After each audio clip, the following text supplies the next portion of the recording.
ಮರದ ಒಳಗಿನ ಮಾಯಾಲೋಕ. ಒಂದು ಸುಂದರ ಹಳ್ಳಿಯಲ್ಲಿ ಚಿಕ್ಕ ಹುಡುಗಿ ನಂದಿನಿ ವಾಸಿಸುತ್ತಿದ್ದಳು. ಅವಳಿಗೆ ಪ್ರಕೃತಿ, ಕಥೆಗಳು ತುಂಬಾ ಇಷ್ಟ. ಆದರೆ ಅವಳಿಗೆ ಅತ್ಯಂತ ಹತ್ತಿರದ ಸ್ನೇಹಿತ ಮನೆಯ ಮುಂದೆ ನಿಂತಿದ್ದ ಒಂದು ಹಳೆಯ ಮರ. ಪ್ರತಿದಿನ ನಂದಿನಿ ಆ ಮರದ ಜೊತೆ ಮಾತಾಡ್ತಿದ್ದಳು. ನೀನು ನನ್ನ ಜೊತೆ ಮಾತಾಡ್ತೀಯಾ? ಮರ ಮೌನವಾಗಿತ್ತು, ಆದರೆ ಅವಳಿಗೆ ಅದು ಕೇಳ್ತಿದೆ ಅನ್ನಿಸುತ್ತಿತ್ತು. ಒಂದು ರಾತ್ರಿ ಗಾಳಿ ಜೋರಾಗಿ ಬೀಸುತ್ತಿತ್ತು. ಅವಳು ಆ ಮರದ ಬಳಿ ಹೋದಾಗ ಹಠಾತ್ ಮರದೊಳಗೆ ಒಂದು ಬೆಳಕು ಹೊಳೆಯಿತು. ಮರದ ತೊಗಟೆ ನಿಧಾನವಾಗಿ ತೆರೆದಿತು.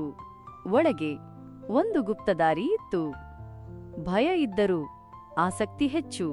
ನಂದಿನಿ ಒಳಗೆ ಹೋದಳು. ಅದು ಒಂದು ಮಾಯಾಲೋಕ ಆಗಿತ್ತು. ಹಾರುವ ಹೂಗಳು, ಮಾತನಾಡುವ ಪ್ರಾಣಿಗಳು, ಬೆಳಕು ಹರಡುವ ನದಿಗಳು. ಒಬ್ಬ ವೃದ್ಧ ಅವಳ ಬಳಿ ಬಂದ. ನೀನು ಆಯ್ಕೆ ಮಾಡಲ್ಪಟ್ಟವಳು.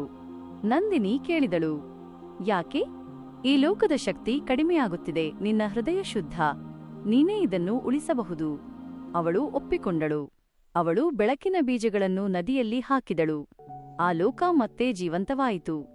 ವೃದ್ಧನು ನಗುತ್ತಾ ಹೇಳಿದ, ಈಗ ನೀನು ಯಾವಾಗ ಬೇಕಾದರೂ ಬರಬಹುದು. ಮತ್ತೆ ನಂದಿನಿ ಹೊರಗೆ ಬಂದಳು. ಮರ ಮತ್ತೆ ಸಾಮಾನ್ಯ ಆಯಿತು. ಮುಂದಿನ ದಿನ ಒಂದು ಹೂ ಅವಳ ಕೈಗೆ ಬಿದ್ದಿತು. ಆದರೆ ಅದು ಈ ಲೋಕದ ಹೂ ಅಲ್ಲ. ನಂಬಿಕೆ ಇದ್ದರೆ ಮಾಯಾಲೋಕಗಳು ನಮ್ಮ ಸುತ್ತಲೂ ಇವೆ.